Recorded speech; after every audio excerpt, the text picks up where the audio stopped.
નિર્વિઘ્ન છે નાથનું શરણજી, નિજ સેવકને સદા સુખ કરણજી.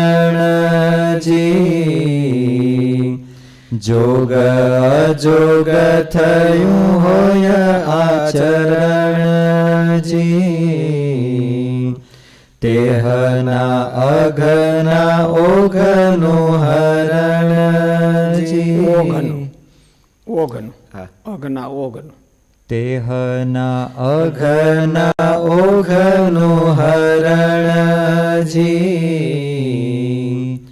હરે અઘના ઓઘને છે એવું પરમ પાવન.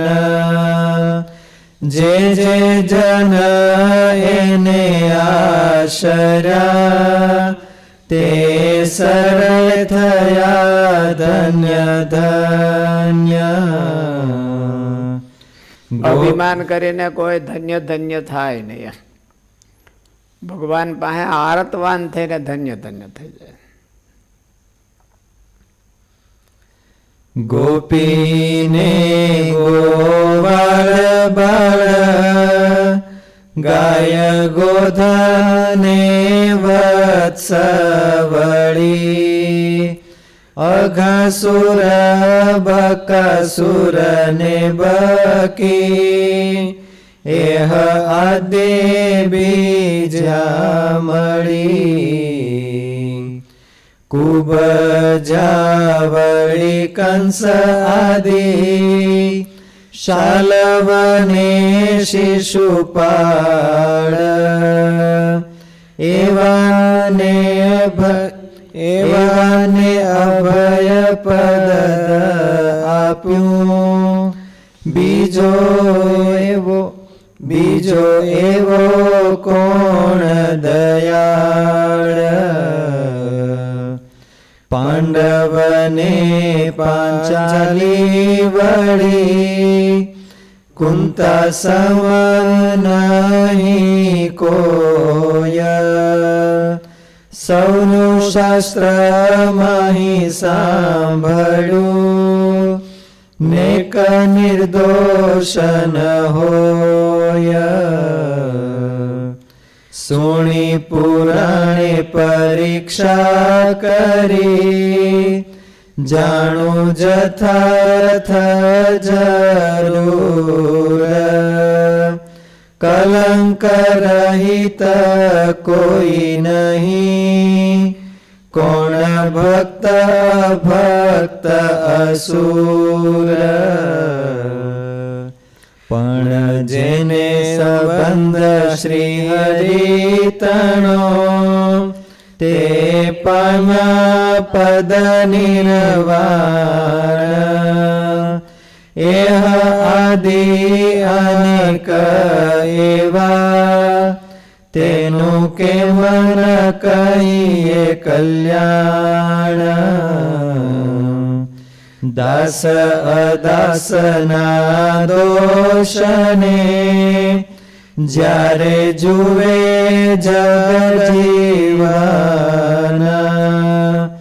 નિષ્કુળાનંદ હરિધામને, પામે નહીં કોઈ જન.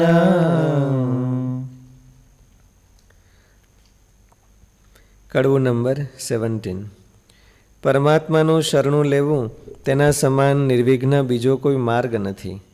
ભગવાન પોતાના સેવકને અતિ સુખ આપવાના સ્વભાવવાળા છે.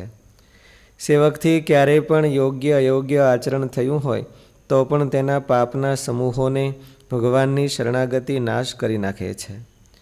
ભગવાનને શરણે જનારો એ જીવ સર્વ પાપ થકી છૂટીને પરમ પવિત્ર બની જાય છે. એને આશરે જનારો જીવ ધન્ય ધન્ય બની જાય છે. ભગવાન શ્રી કૃષ્ણ જ્યારે પૃથ્વી પર આવ્યા ત્યારે તેમનો આશ્રય વૃંદાવનવાસી એવા ગોપી, ગોવાળ, ગાયો, બળદ, વાછડા, અઘાસુર, બકાસુર, પૂતના, કુબ્જા, કંસ, શિશુપાળ, શાલવ એ બધા કોઈ ભાવથી તો કોઈ કુભાવનાથી સન્મુખ આવ્યા તો એવાને પણ અભયપદ આપી દીધું. એવા પરમાત્મા સિવાય બીજા કોણ હોઈ શકે? કોઈ ન હોઈ શકે. તદુપરાંત પાંડવો, દ્રૌપદી, કુંતાજી એ બધા સારા હતા, છતાં પણ સંપૂર્ણ કલંક રહિત કોઈ જોયા નથી. સંપૂર્ણ નિર્દોષ કોઈ ન હતા.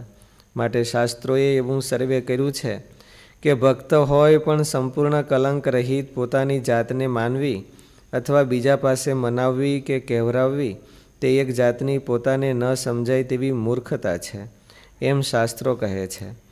પોતાને સમજાય નહીં પછી છે એ મૂર્ખતા કહેવાય. પોતાની જાતને બધા કરતાં ઊંચી મનાવવી કે પોતાની જાતને નિર્દોષ મનાવવી એ મૂર્ખતાનો રોગ છે. મૂર્ખતા જ ખાલી નહીં, ભૂલમાં આવી ગઈ હોય એવું નહીં, એ મૂર્ખતાનો રોગ છે. મેન્ટલ ડિસીઝ, એને મેન્ટલ ડિસીઝ કહેવાય. મૂર્ખતા છે ને એને અકલ કરો ખવડાવે, અને આપણે બ્રાહ્મી વાવી સી ખવડાવે. જેને કોઈકને આટો ઓછો હોય એટલે આપણે મેં તો એટલા માટે જ વાવી છે કે આપણે લઈ કંઈક થોડોક એકાદો આટો હરખો થાય તો બ્રાહ્મી વાવી છે આપણે. બ્રાહ્મીને એટલા માટે જ ખાવાની હોય કે આટો હરખો થઈ જાય. એટલે મૂર્ખતાનો રોગ છે. પોતાને નિર્દોષને પોતાને શ્રેષ્ઠ મનાવવાનો જે દુરાગ્રહ છે એ મૂર્ખતાનો રોગ કહેવાય. એટલે ઘણી વખત તો એમને કાંઈ કારણ વિના થઈ જાય, કાંઈ જરૂર ન હોય. આ બેઠા બેઠા જ માણસ ઓલું ડાયાબિટીસ લાગુ પડી જાય છે ને, એને કંઈક થોડો બીજું કંઈ કરવા ગયા હોય, બેઠા બેઠા લાગુ પડી જાય. આ બેઠા બેઠા લાગુ પડી જાય. ઇન્દ્રએ ગૌતમ ઋષિના ઘરમાં ગયો અને ઋષિ પત્નીનો અપરાધ કર્યો, અને રાવણે સીતાજીનો અપરાધ કર્યો. તો રાવણે સીતાજીનો અપરાધ ઇન્દ્રએ કર્યો તો એવો નહોતો કર્યો. તો ઇન્દ્ર એ દેવતાનો રાજા કહેવાનો અને રાવણ અસુરનો રાજા કહેવાનો. બેમાં ડિફરન્સ શું આવ્યું કયો? શું ડિફરન્સ આવ્યું ભાઈ? ઇન્દ્ર છે એ પોતાને શ્રેષ્ઠ નહોતો માનતો, હે પોતાને ભૂલ કરી છે એવું માનતો હતો, ભગવાનને શરણે ગયો હતો. અને રાવણ છે એ અમે કર્યું છે ભૂલ માનતો જ નહોતો. તો આપણે શું કરવું?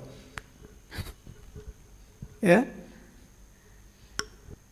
એ માનતો જ નહોતો. કોક કે તો કે તમે આ ભૂલ્યા તો હે તો પાટું કે લાફો કે તમારે ભૂલ છે પછી હોય તો હે આપણે કબૂલ કરીએ આપણી ભૂલ હોય એ કબૂલ કરીએ કોઈ દી? ન કરીએ કોઈ દી. થઈ ગઈ હોય તો ન કરીએ, કાં તો કે એને છુપાવી દઈ કે ના ના એવું કાંઈ છે, કોકને ભાળવા જ ન દઈ. અને અમે ભૂલ કરી જ નથી જન્મથી માંડીને. ઇન્દ્રમાં અને રાવણમાં ફેર જ આટલો છે. ઇન્દ્ર કાંઈ અપરાધી નહોતો કે નિર્દોષ હતો એવો અર્થ નથી, પણ તોય ભગવાન એને એલાવ કરે. એ પગમાં પડીને ગીડગીડાયું ત્યારે મહારાજ મારી ભૂલ થઈ ગઈ, દંડ દેવો એ દઈ દો મને. અને રાવણને કોઈ દંડ દેવા જાય? એટલે એટલો જ બેમાં ફેર કહેવાય. ભૂલ પોતાને બહુ નિર્દોષ અને બહુ કરતા બધા કરતા શ્રેષ્ઠ પડખેવાળા કરતા આપણે કોમ્પિટિશન તો કોની હારે હોય?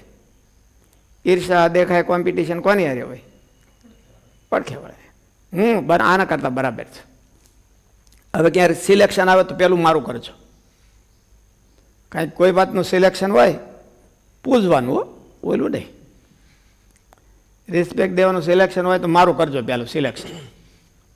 શું કરવા? એના કરતાં બેટર છે. હું બેટર છું ગમે તે રીતે. એટલે એ આશરો નથી, એનો એ અભિમાન છે એક જાતનું. અને અભિમાન છે એ મૂર્ખતામાંથી વકર્યું હોય છે, કંઈ રિયાલિટીમાંથી અભિમાન વકરતું નથી. અભિમાન વકરે ક્યાં? મૂર્ખતામાંથી. ભગવાનના ભગત હોય અને કાંઈ ભૂલ કરે અને ભગવાનના આશ્રિત હોય તો ભગવાન માફ કરી દે છે. પણ કંસને એ બધા તો ભગવાનના આશ્રિત નહોતા, તો એ ભગવાને કેમ એનું કલ્યાણ કર્યું? એની દયા વધારે કહેવાય. ઓવર દયા. આપણે જેમ ઓવર મૂર્ખતા હોય અને ભગવાનને ઓવર દયા છે. લિમિટ બારી મૂર્ખતા ક્યારેક હોય કે ન હોય? એમ ભગવાનને લિમિટ બારી દયા છે. ઓહો કમવા દયાલુમ શરણમ વ્રજ, એના જેવો દયાળુ બીજો કોણ છે? લિમિટ બારી દયા છે ભગવાન. કોઈક પણ જો એને શરણે જાય ને હામો જાય તો ભગવાન એને દયા કરી દે છે. ભગવાન જોતા જ નથી કાંઈ કોણ છે. હાથ જોડીને આરતવાન થવો જોઈએ. એને ભગવાન પરાયણે આરતવાન કર્યા. એના પાર્ષદ હતા. એ જય વિજય પાર્ષદ હતા ભગવાન, એટલે એને ભગવાને વધારે દયા કરી. માટે શાસ્ત્રોએ એવું સર્વે કર્યું છે. ઓલો વેન રાજા કે અંગરાજા?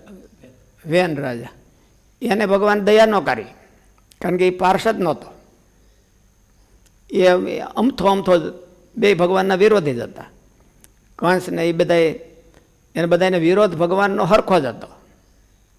જેવું કંસને શિશુપાળ કરતા હતા અને જેવું રાવણને કુંભકર્ણ કરતા હતા એવું જ વેન રાજા કરતો હતો. પણ એને ભગવાને દયા ન કરી, કારણ કે આ એના પાર્ષદ હતા. એટલે ભગવાન છે એ દયા કરે એના ઉપર, એના હોય તો. એટલે એ તો ભગવાનનું અતિ દયાળુપણું છે એમ જાણવું. એનો અર્થ એવો ન કરવો કે આપણે હતી એમ કરવું. એવું મહારાજે વતનાવૃતમાં કીધું. ભગવાનની દયાનું અધિકપણું જાણવું. એનો અર્થ એવો ન કરવો કે આપણે એમ કરીએ તો જલ્દી કામ થઈ જાય. માટે શાસ્ત્રોએ એવું સર્વે કર્યું છે કે મ્યાઉ મ્યાઉ આવડી ગયું હોય તો ભગવાનની સામે હોતે મ્યાઉ મ્યાઉ કરવું એવું નહીં. આવડી ગયું હોય તો સારું, એમ કે બરાબર હરખું ઓરિજિનલ કરવાનું જરૂર પડે ત્યારે. પણ ભગવાનની પાસે મ્યાઉ મ્યાઉ ન કરવું એમ પાછું. એવો બધા શાસ્ત્રકારોનો અભિપ્રાય.